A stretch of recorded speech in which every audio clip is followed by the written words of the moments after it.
kewajiban kita untuk hati-hati. Tadi juga sudah dilaporkan ke Bapak Presiden, karena sudah ada mutasi baru yang masuk, yaitu mutasi dari India. Ada 2 insiden yang sudah kita lihat, dua-duanya di Jakarta, dan 1 insiden untuk mutasi dari Afrika Selatan yang masuk, itu yang ada di Bali. Jadi selain mutasi yang dari Inggris, yang sekarang sudah ada 13 insiden, sudah ada 2 mutasi dari India masuk dan 1 mutasi dari Afrika Selatan. Mutasi-mutasi ini yang masuk sebagai kategori varian of concern atau mutasi-mutasi yang memang sangat diperhatikan oleh WHO karena penularannya relatif lebih tinggi. Assalamualaikum warahmatullahi wabarakatuh. Selamat pagi, Ibu Neti Prastiani Heriawan dari fraksi PKS Dapil Jawa Barat 8. Ya, waalaikumsalam warahmatullahi wabarakatuh, Mbak Ratna dan seluruh sobat parlemen yang berbahagia. Semoga kita semua sehat selalu ya di hari-hari terakhir Ramadan. Baik, Ibu. Tadi sama-sama kita sudah melihat mengenai konferensi pers dari Menteri Kesehatan. Ya. Bahwa ada 3 varian baru virus corona. Betul. Jadi Menteri Kesehatan dalam hal ini Bapak Budi Gunadi Sadikin mengungkapkan ada 3 varian baru dari Inggris, India, dan Afrika Selatan. Tanggapan Ibu sebagai wakil rakyat sejauh ini bagaimana? Bagaimana Indonesia bisa menghadapi 3 varian baru virus ini sedangkan berlomba-lomba juga untuk pemerataan vaksin? Ya, tentu yang pertama kita perlu flashback sedikit ya Mbak Ratna, bahwa kalau boleh saya katakan memang pemerintah terlalu banyak membuang waktu pada saat kita kedatangan pandemi pertama kali. Ya, kita denial, kita menolak bahwa pandemi itu akan bisa masuk ke tanah air. Nah, pada saat itulah kemudian kita tidak mempersiapkan, tidak melakukan mitigasi dan membangun kesiapsiagaan, sehingga cukup banyak waktu yang terbuang ya, sehingga ketika pandemi ini masuk kita terlihat gagap dan tergopoh-gopoh ya menangani pandemi. Itu yang pertama.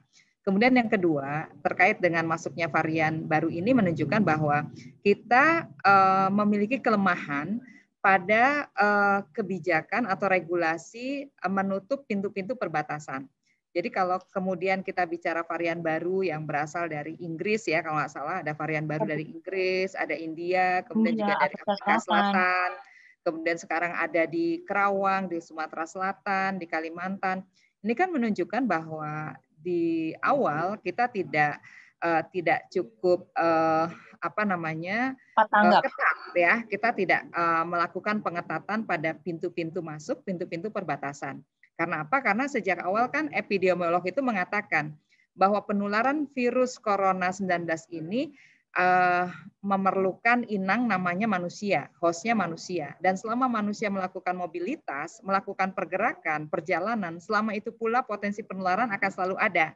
Nah, jadi kalau kemudian pintu perbatasan ini tidak dilakukan pengetatan, ya inilah yang terjadi gitu. Termasuk kita sudah tahu ada festival keagamaan di India, tapi toh kemudian tetap masuk ya sejumlah warga negara India yang memiliki kartu izin tinggal sementara. Nah, ini kan menunjukkan betapa lemahnya kita melindungi warga dan rakyat Indonesia dari paparan virus corona yang sudah setahun sebetulnya kan, bukan baru sebulan 2 bulan, tapi sudah setahun. Sudah lebih dari setahun. Ya, setahun lebih ya, Maret, April ya, udah setahun lebih. Nah, oleh karena itu saya memberikan catatan ya kepada pemerintah. Yang pertama, pemerintah memiliki kelemahan pada pengetatan pintu-pintu masuk dan pintu perbatasan. Ya.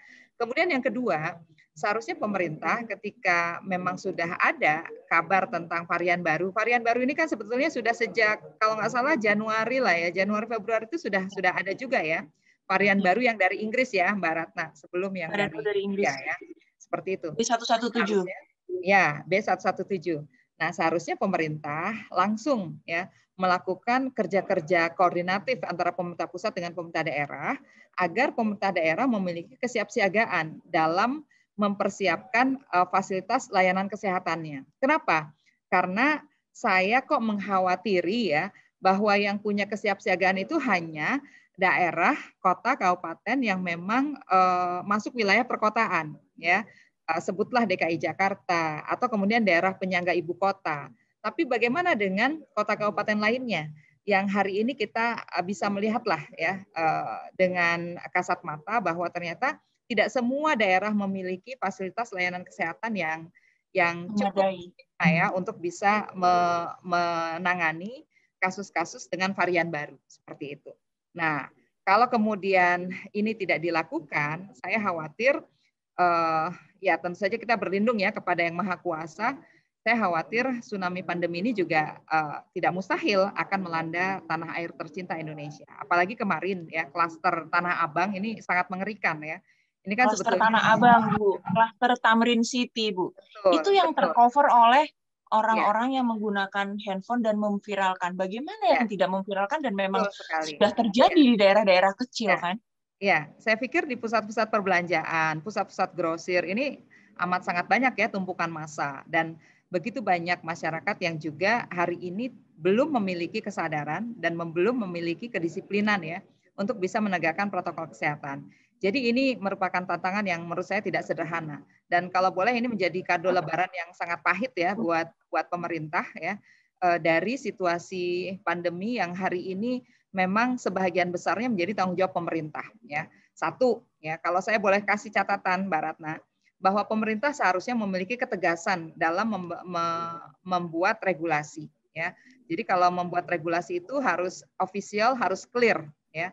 Dan tentu saja ketika kita bicara regulasi jangan sampai ada redundancy dalam regulasi itu ya. Satu contoh, ketika jadi pengulangan ya, ketika kita membuat kebijakan tidak boleh mudik, tapi di sisi yang lain ada sebuah sinyal untuk membuka lokasi wisata, ya seperti itu tempat-tempat wisata. Nah, ini kan tentu saja membuat masyarakat terfragmentasi dan bahkan masyarakat mengalami kebingungan.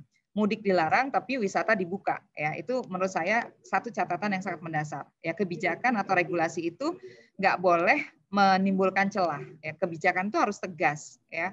Kemudian yang kedua, ketika dikatakan bahwa tidak boleh mudik ya dan akan ada pengetatan pada tanggal 6 sampai 17 Mei. Tapi kemudian ada statement yang mudik sebelum tanggal itu akan diperlancar. Nah, ini maksudnya apa? Seperti itu ya. Jadi artinya inilah yang membuat akhirnya masyarakat mendapatkan celah ya. Bukan hanya jalan tikus ini Mbak Ratna, tapi memang diberikan karpet merah gitu ya, bahwa ternyata diberikan karpet merah, yang penting ada kertas sudah melakukan analisa swab, entah itu benar-benar swab atau tidak, yang penting jalan. Ya.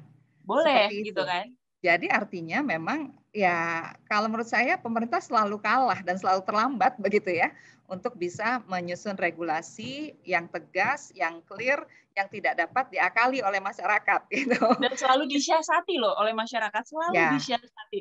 Ya, maka tadi saya bilang diakali oleh masyarakat.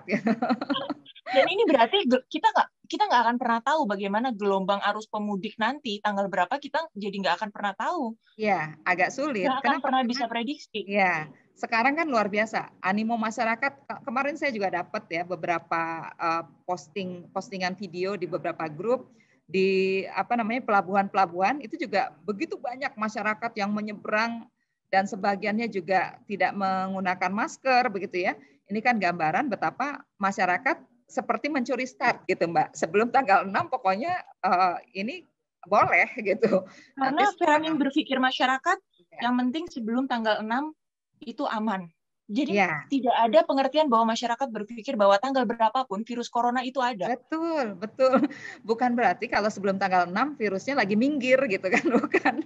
Nah, ini yang menurut saya memang masyarakat sendiri hari ini terbelah ya ke dalam beberapa kuadran literasi. Ya, kalau kita bicara tentang pandemi kan hampir semua orang pasti tahu ya, pasti mendengar informasi bahwa kita belum selesai dari pandemi. Tapi dengan tingkat pendidikan, dengan akses informasi, kemudian juga dengan contoh-contoh para pejabat publik, membuat masyarakat terbelah ke dalam berbagai kuadran. Ya, ada kuadran masyarakat yang ingin patuh, tapi akhirnya juga desperate gitu ya. Waduh, saya patuh, saya disiplin, tapi yang lain seperti ini. Kemudian ada masyarakat yang bingung, saya harus mengikuti siapa nih? Saya harus ikut kebijakan yang mana nih? Seperti itu. Kemudian ada juga masyarakat yang hari ini ya udah masa bodoh ya. Ya saya pikir yang lain juga begitu kok gitu. Dan yang lebih parah adalah masyarakat yang kemudian mengalami atau melakukan civil disobedience, masyarakat yang melakukan pembangkangan. Nah, ini yang lebih parah ya, seperti itu. Nah, tentu saja ini PR pemerintah karena bagaimanapun pemerintah sudah membentuk satgas ya, dan kemudian kementerian lembaga juga tidak terlepas ya dari tanggung jawabnya masing-masing. Bahkan dalam satgas itu ada bidang perubahan perilaku, Mbak Ratna. Ya, jadi artinya ada bidang perubahan perilaku. Ya, pemerintah sebenarnya memitigasi. Salah satu yang akan memperparah atau akan membuat sukses penanganan pandemi ini adalah perubahan perilaku ya pada masyarakat. Perubahan perilaku untuk sadar, untuk disiplin dan menggunakan protokol kesehatan. Ya. Nah, ternyata kalau menurut pengakuan Ketua Satgas, Letjen Doni Monardo, hampir 100% masyarakat mendengar dan mengetahui informasi tentang pandemi. Tapi ternyata hanya 30% yang memiliki kesadaran dan kedisiplinan untuk menegakkan protokol kesehatan. Nah, ini kan PR pemerintah sebetulnya, ya. Nah, PR ini seharusnya bisa dijawab dengan tadi catatan kritis saya tentang kebijakan atau regulasi yang tegas, ya, yang clear dan tidak redundant, ya, tidak dipatahkan. Ya, kemudian yang kedua harus ada keteladanan dari para pejabat publik begitu. Nah, keteladanan inilah yang menurut saya harus terus dilakukan ya dari pusat sampai daerah, baik dari pemerintah pusat maupun pemerintah daerah, semuanya harus seragam ya, semuanya harus kompak ya, menunjukkan keteladanan seperti itu. Nah, ini yang menurut saya juga perlu dikoreksi ya dari pemerintah. Terakhir tentu saja hari ini ketika kita bicara tentang harapan ya untuk bisa memutus mata rantai pandemi dengan vaksinasi, tentu ini vaksinasi juga harus terus didorong kepada pemerintah. Yang pertama terkait dengan pengadaannya. Pengadaan ini Mbak Ratna tentu saja menggunakan dua strategi, yaitu strategi diplomasi dan strategi inovasi. Strategi diplomasi ini pemerintah Indonesia melalui Kementerian Luar Negeri dan juga Kementerian BUMN yang diberi amanat untuk mencari ya, melakukan lobby-lobby dan negosiasi mendapatkan vaksin, itu harus bisa ya menyuarakan keadilan akses untuk negara berkembang, keadilan akses vaksin untuk semua negara, bukan hanya negara maju, bukan hanya negara produsen atau penghasil vaksin. Nah, ini kan sudah kita baca ya, sudah kita dapatkan informasinya bahwa ternyata negara maju, negara penghasil vaksin dan negara produsen itu yang memiliki power atau kemudian kewenangan untuk menentukan negara mana yang akan mendapatkan vaksin. Nah, ini tentu saja harus bisa disuarakan oleh Kementerian Luar Negeri dan Kementerian BUMN pada saat melakukan lobby-lobby dan negosiasi. Jangan sampai kita tertinggal untuk bisa mendapatkan vaksin. Kenapa hal ini saya sampaikan? Karena hari ini harus kita akui, kita belum bisa memproduksi vaksin dalam negeri, sehingga kita masih tergantung dengan vaksin impor. Nah, vaksin impor ini baru akan kita dapatkan manakala lobby dan negosiasi yang kita lakukan ini berhasil, seperti itu. Nah, itu yang pertama ya, strategi diplomasi jangan sampai kita tertinggal oleh negara-negara lain, sementara kita belum bisa menyediakan vaksin dalam negeri yang hari ini masih dikembangkan dengan strategi inovasi. Nah, strategi inovasi yang memberikan ruang pada vaksin dalam negeri sesuai dengan Inpres nomor 6 tahun 2016 ya, bahwa kita sangat mengapresiasi produk baik obat, alat kesehatan, industri farmasi dalam negeri yang hari ini juga sedang diusahakan oleh 6 lembaga, yaitu diberi nama vaksin merah putih, ya kita harus mendorong begitu ya. Nah, jangan sampai peleburan Kemenristek ya kepada Kemendikbud ini ya menjadi kendala bagi kita untuk bisa. Betul sekali. Ya, nasib vaksin merah putih semakin nggak jelas, Mbak Ratna. Kalau kemudian ya, kalau kemudian yang kemarin menggawangi vaksin merah putih yang memberikan fasilitasi itu adalah Kemenristek dan sekarang sudah dilebur. Nah, ini yang kemudian kita tagih kepada pemerintah. Pemerintah kan pada Inpres nomor 6 tahun 2016 kan menginginkan bahwa kita harus mendorong ya percepatan industri obat, alat kesehatan dalam negeri. Nah, vaksin merah putih dan vaksin dalam negeri yang lainnya, kandidat-kandidat yang lainnya harus kita support begitu ya, sehingga jangan sampai nanti kita mengalami ketergantungan yang berkepanjangan pada vaksin impor. Betul sekali ya. Dan ini tentu saja akan berimplikasi pada neraca perdagangan kita, Mbak Ratna. Berapa banyak anggaran belanja negara yang harus dikeluarkan untuk membeli vaksin impor ya. Kalau nggak salah kan sebelumnya Pak Menkes menyebutkan 56 triliun ya hanya untuk beli vaksin. Nah, kalau kemudian pandeminya ini berlanjut, berarti kan kita harus terus membeli vaksin, Mbak Ratna. Tahun depan, tahun berikutnya. Nah, selama vaksin dalam negeri ini tidak mendapatkan ruang dan dukungan, ya, tentu kita akan selalu bergantung pada vaksin impor. Nah, sehingga kembali lagi pada penanganan pandemi, kok rasanya kita juga harus mendorong pemerintah ya, memberikan catatan tentang proses pengadaan vaksin yang betul-betul menjunjung tinggi keadilan vaksin ya bagi semua negara, ini harus disuarakan. Dan yang kedua, keberpihakan pemerintah, keberpihakan negara dalam hal ini terhadap pengembangan vaksin dalam negeri. Ya, tidak dapat ditunggu-tunggu, tidak dapat dihambat. Vaksin dalam negeri, kandidat apapun harus diberikan ruang, diberikan kesempatan untuk bisa sampai pada titik finish seperti itu. Selesai dan bisa diproduksi secara massal dan masif, dan itu Betul. Informasinya bisa menekan harga, Bu. Iya, betul. Karena kalau kita bicara tentang vaksin impor kan kita sebagai pihak yang subordinat ya, Mbak Ratna ya, gitu. Ya. Yang menentukan harga pasti negara produsen atau itu sangat tergantung dengan negara produsen. Betul. Ya.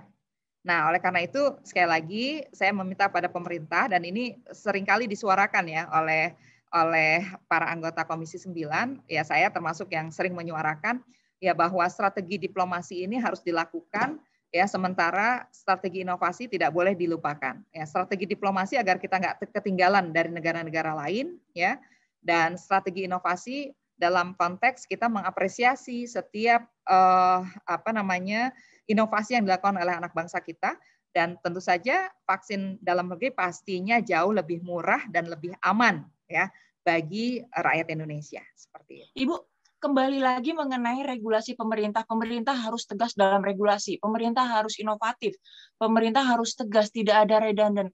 Tapi kenyataannya yang kita bisa lihat sistem publikasinya lemah. Kenapa sistem publikasinya lemah? Itu terbukti dari masyarakat cenderung abai.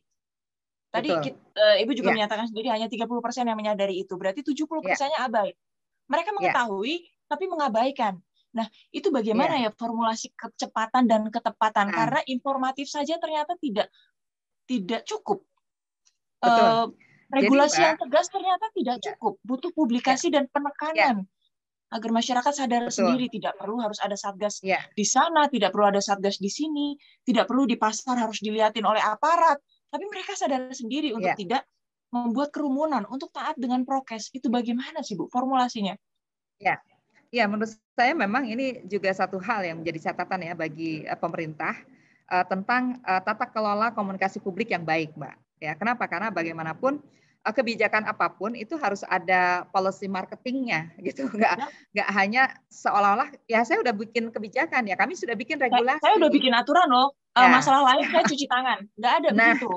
Ya, padahal yang kita butuhkan adalah policy marketing. Gimana sih proses memarketisasi kebijakan itu supaya sampai kepada masyarakat. Nah, ini kan yang seringkali disebutkan oleh pemerintah bahwa negara Indonesia ini negara yang besar, negara yang kaya, punya kurang lebih 700 bahasa, kemudian juga 1.000 lebih suku bangsa. Yang kemudian pastinya nggak semua orang akan bisa menerima satu cara. Nah, oleh karena itu memang tata kelola komunikasi publik ini yang pertama, tentu yang ofisial kita menggunakan segala sumber daya yang dimiliki oleh negara ya, Mbak. Ada Kementerian Komunikasi dan Informatika, ada TVRI. Kemudian pemerintah bisa menggerakkan seluruh televisi swasta, seluruh televisi yang hari ini menjangkau masyarakat, seluruh saluran radio ya, termasuk juga ya para pemilik media. Nah, oleh karena itu menurut saya memang hari ini tinggal bagaimana political will pemerintah untuk memperbaiki tata kelola komunikasi publik dan policy marketingnya, Mbak. Termasuk pelibatan tokoh agama, tokoh masyarakat yang menggunakan atau yang memahami sosiokultural setiap masyarakat Indonesia. Ya. Kenapa? Karena boleh jadi ajakan tidak mudik itu bisa dipahami dengan baik kalau yang berbicara adalah tokoh adat misalnya gitu ya, atau tokoh betul. Ya seperti kita itu. Mensiasati di situ ya, Bu ya. Nah, menurut saya itu. Jadi jangan sampai kita merasa ya mohon maaf, ya saya kan udah bikin kebijakan ya harusnya masyarakat ngerti dong, nggak bisa seperti itu. Masyarakat kan lagi-lagi kalau kita melihat ya Mbak ya, kita bongkar lah data dari BKKBN. BKKBN mengatakan ya ada kurang lebih ya 51,5% kepala keluarga Indonesia yang lulus SD atau bahkan tidak bersekolah. Jadi harusnya ya dalam strategi komunikasi, dan ini kan yang banyak dikeluhkan oleh banyak pihak, sebetulnya salah satu yang berkontribusi pada keterlambatan atau kegagalan penanganan pandemi ini adalah strategi komunikasi. Ya, ada noise di antara komunikator dengan komunikan kan gitu. Ada noise antara pemberi informasi dengan penerima informasi. Nah, oleh karena itu, hari ini sebetulnya pemerintah harus bekerja cepat. Ya, kemarin sudah ada juru bicara, bolak-balik diganti juru bicaranya. Ternyata belum berhasil juga kan menghadirkan perubahan perilaku yang cukup signifikan. Nah, karena kuncinya ternyata bukan dari juru bicara. Betul sekali. Kuncinya adalah karena berapa persen masyarakat yang ini dengan betul pelibatan sekali. Masyarakat itu sendiri, termasuk tokoh masyarakat.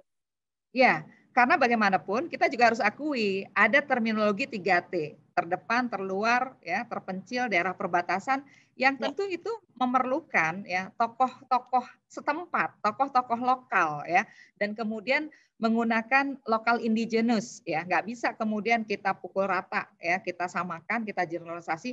Oh, saya udah buat nih paket komunikasinya seperti ini, nggak bisa. Kenapa? Karena ternyata masyarakat kita tersebar di puluhan ribu pulau yang otomatis ini memerlukan sebuah keterampilan ya, keterampilan berkomunikasi sesuai dengan aspek sosio, kultural dan budaya masing-masing. Seperti itu.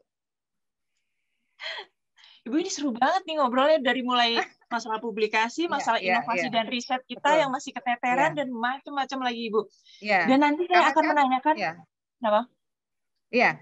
Sedikit saya tambahkan, karena kalau kita bicara tentang persepsi publik ya terhadap vaksin saja, itu kan sangat beragam, Mbak. Masih banyak yang menolak dan ragu-ragu. Jadi artinya ini sebetulnya sinyal kepada pemerintah untuk memperbaiki tata kelola komunikasi publik, ya, strategi komunikasi, kemudian juga promosi, kemudian juga upaya persuasif, ya.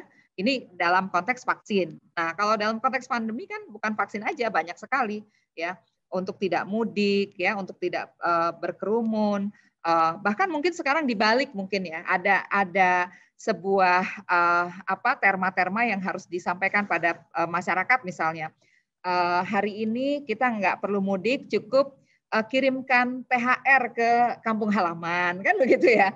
Nah, jadi ada tagline menarik lah. Betul, iya, misalnya. Dan ini sebenarnya sudah sedikit terlambat sebenarnya sih untuk publikasi dan tagline seperti itu. Ya, karena ini pelajaran yang berarti sih sebenarnya, Bu. Betul.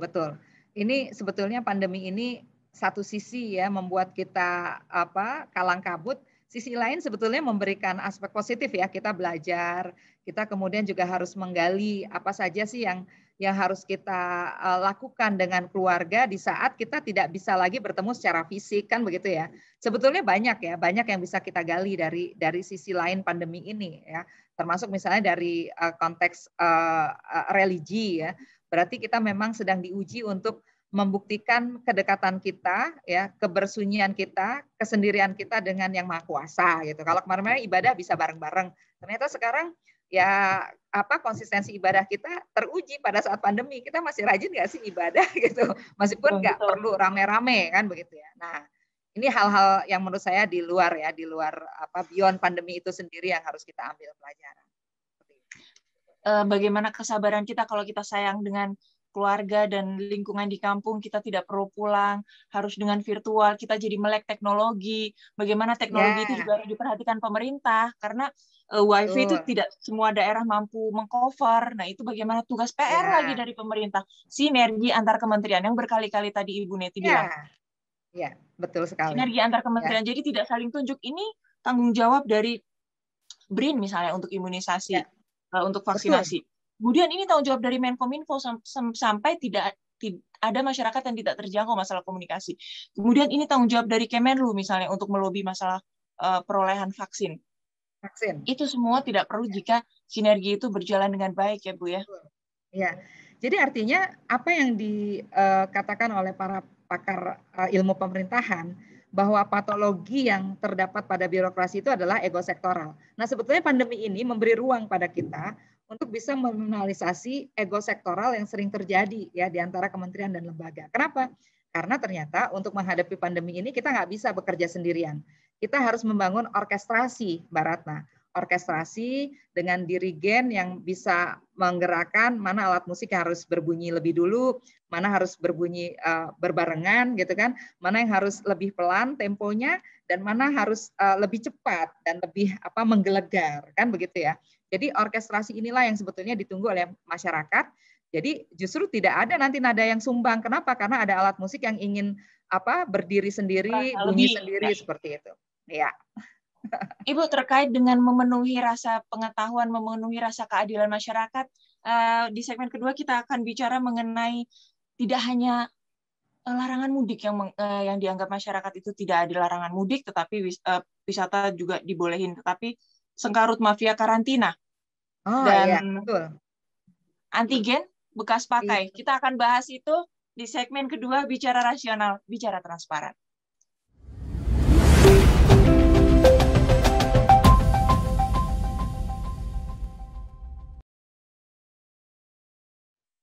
Baik, masih dengan Ibu Neti Prastiani Aher, Komisi 9 DPR RI.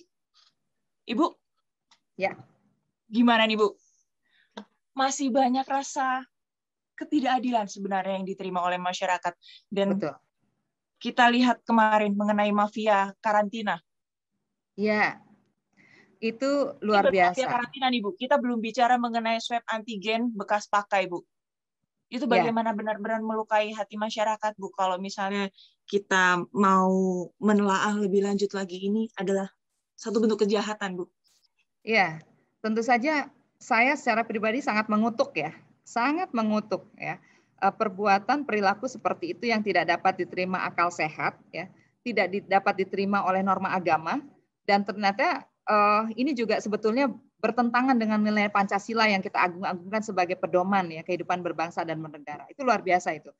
Menurut saya sebetulnya ini kan benihnya sudah ada ya, Mbak Ratna. Pada saat misalnya kepulangan pekerja migran kita, itu kan banyak mafia-mafia yang berkeliaran di Terminal 3 seperti itu.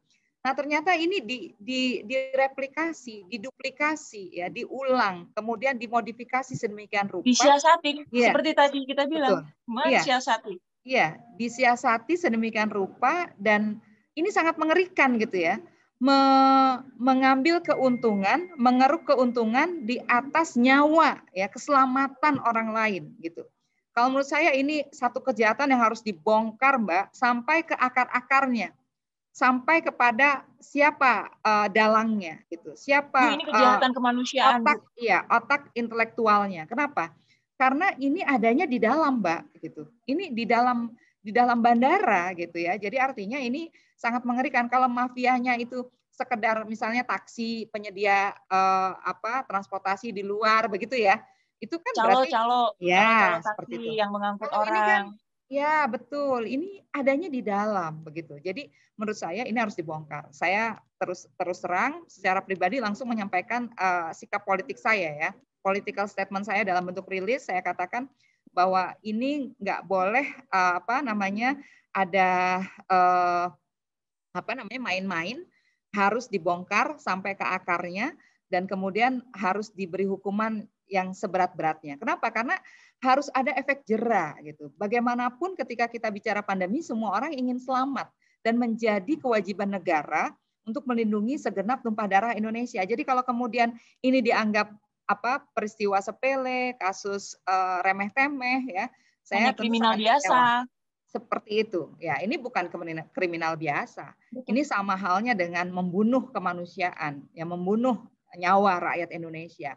Ya, itu kita tidak pernah tahu orang tersebut OTG atau tidak dan dia akan ke daerah mana, kita tidak pernah tahu. Betul. Ini kan kalau kita bicara satu orang positif saja, Mbak, yang harus di tracing itu 30 orang kan gitu. Jadi bayangkan kalau kemudian dia memasukkan begitu banyak orang, berapa banyak yang harus di tracing dan dikejar. Mungkin sekarang sudah nggak bisa dideteksi lagi di mana keberadaannya, kan begitu ya. Nah, ini yang menurut saya menjadi satu permasalahan krusial ya dalam penegakan hukum. Dan penegakan hukum lagi-lagi pemerintah harus membuktikan bahwa ternyata hukum yang sedang ditegakkan ini betul-betul tidak pandang bulu ya, termasuk nanti bukan hanya yang ngejar-ngejarin atau yang ada di ujung, yang ada di titik hilir, tapi yang di hulu, yang membolehkan, yang menerima persentase, yang secara administratif memberikan izin, ini semuanya harus dibongkar. Ya. Saya pikir jangan pura-pura tidak tahu bahwa ini sebenarnya ada gitu ya, kan. Iya. Saya pikir ini sebuah kejahatan yang terencana dan tersistem ya, sistematis, Mbak. Kenapa? Karena ada yang menjadi frontliner, ada yang kemudian di belakang memberikan jaminan bahwa nggak ada masalah itu dilakukan. Ya, seperti itu ya. Nah, ini yang menurut saya sangat mengusik ya rasa kemanusiaan, rasa keadilan, dan saya minta kepada pemerintah untuk tegas ya membekuk, melakukan investigasi terhadap semua pelaku, terhadap semua pihak yang terlibat dalam mafia masuknya WNA ini, seperti itu. Ini harus ada penyelidikan dan pembuktian menyeluruh ya Bu ya. Dan betul. Kalaupun ada indikasi pelibatan internal, itu harus benar-benar ditelusuri dengan bagus ya Bu ya, dengan baik. Betul, betul. Jadi jangan sampai kemudian nanti yang dikorbankan yang pegawai rendahan gitu ya. Sementara yang pejabat di atasnya aman ya, seperti itu. Nah, menurut saya ini nggak boleh terjadi. Ini baru Suta loh Bu, kita nggak pernah tahu bandara lain. Betul sekali. Dan ini Soekarno-Hatta, Mbak. Bagaimana dengan pintu-pintu perbatasan yang jauh dari pantauan, ya? Karena kalau kita bicara tentang negara Indonesia ini negara kepulauan, ya banyak titik perbatasan yang pada diskusi awal kita ada pintu-pintu perbatasan yang betul, yang tidak diawasi dengan baik, ya, tidak juga dijaga secara ketat. Saya khawatir di situ lebih banyak lagi ya orang-orang yang bisa masuk lalu lalang ya tanpa ada pemeriksaan, tanpa ada swab antigen, PCR dan sebagainya. Seperti itu. Termasuk yang sekarang sedang diramaikan juga oleh media adalah masuknya tenaga kerja asing gitu ya. Seperti itu kan? Nah, ini kan luar biasa gitu dengan alasan mempercepat roda ekonomi. Rasa ketidakadilan masyarakat loh, Bu. Mereka dari luar bisa loh ke Indonesia. Itu yang membuat mungkin masyarakat juga berpikir, saya cuma mudik kok. Saya cuma mudik. Saya hanya melakukan budaya yang selalu ada di Indonesia setiap hari raya, yaitu hanya mudik. Pemerintah nggak adil kok. Pemerintah bisa mendatangkan para WNA dengan dalih apapun. Bisa kan ada kata-kata dan ungkapan seperti itu. Iya. Dan termasuk Mbak, mafia ini juga saya khawatir mendapatkan contoh dari perilaku koruptif yang dilakukan oleh para pejabat sebelumnya gitu. Ya saya kan ngutip nggak gitu banyak gitu. Kalau yang lain bisa MM-an, bisa TT-an gitu kan, bisa miliaran, bisa triliunan. Kalau saya mah ya sebenarnya sih nggak banyak gitu kan. Nah itu logika berpikir yang sesat ya menurut saya. Tapi karena memang ya satu sisi ya ada contoh-contoh ya sebelumnya dari para pejabat lainnya. Nah, menurut saya kenapa tadi kebijakan nggak boleh redundant? Kenapa? Karena hari ini masyarakat sampai pada titik jenuh gitu. Kita nih mau disuruh apa sih?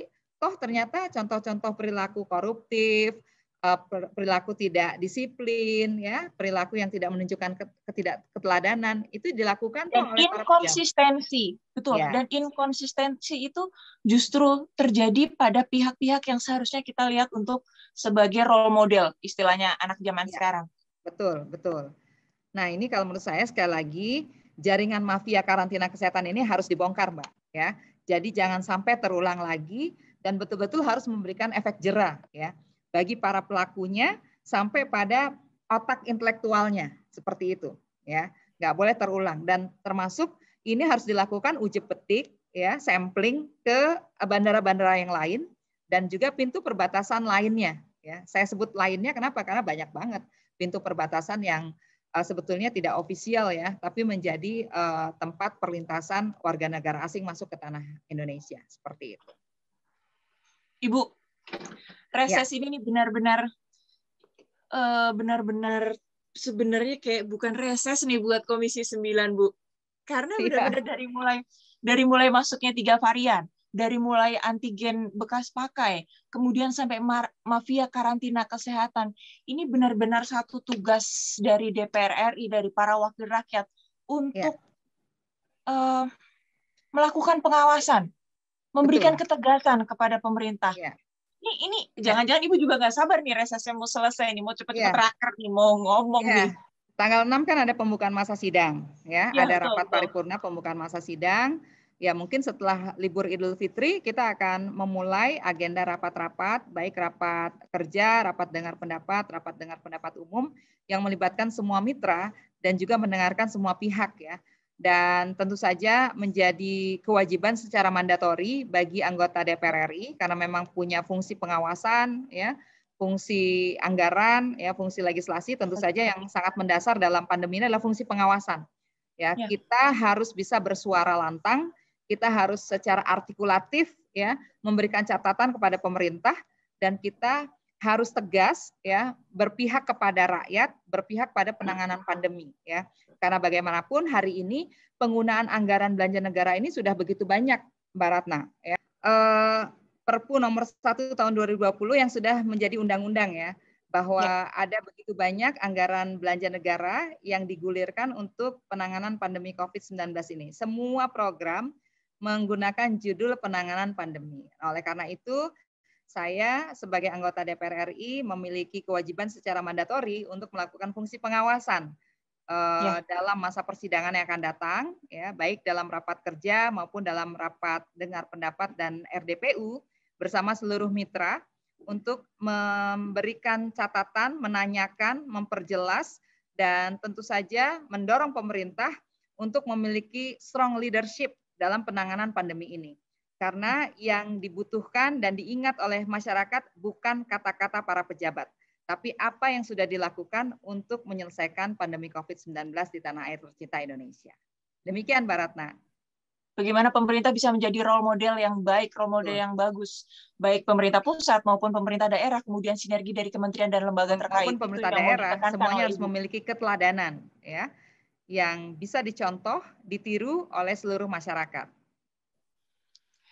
Ibu Neti Prastiani Aher, terima kasih untuk wawancara dialognya. Ini benar-benar bergizi semua, ini kontennya benar-benar dari awal sampai akhir, ini benar-benar satu pembelajaran tidak hanya untuk kita, tetapi untuk masyarakat, untuk seluruh pemirsa dan pendengar bahwa virus ini ada. Virus ini tidak bisa disiasati dengan mempercepat Anda mudik atau Anda balik. Tidak. Virus ini tidak bisa disiasati dengan antigen bekas yang dicelupkan dengan alkohol, virus itu akan menghilang. Tidak seperti itu. Virus ini nyata dan pemerintah butuh sinergi. Betul. Kita harus antar kementerian, antar lembaga juga kolaborasi, ya, skema kolaborasi. Kita nggak bisa bekerja sendiri, kita harus bergandeng tangan, kita harus mengoptimalkan semua potensi dan sumber daya yang ada, baik di setiap kementerian, lembaga, maupun partisipasi masyarakat secara aktif dalam menghadapi pandemi COVID ini. Seperti itu, Mbak Ratna. Terima kasih Ibu Neti Prastiani Ahmad Heriawan, fraksi Partai Keadilan Sejahtera, daerah pemilihan Jawa Barat. Jawa Barat 8. Yaitu kota dan kabupaten? Kota dan Kabupaten Cirebon dan Kabupaten Indramayu. Assalamualaikum warahmatullahi wabarakatuh. Waalaikumsalam warahmatullahi wabarakatuh. Salam sehat selalu, Mbak Ratna.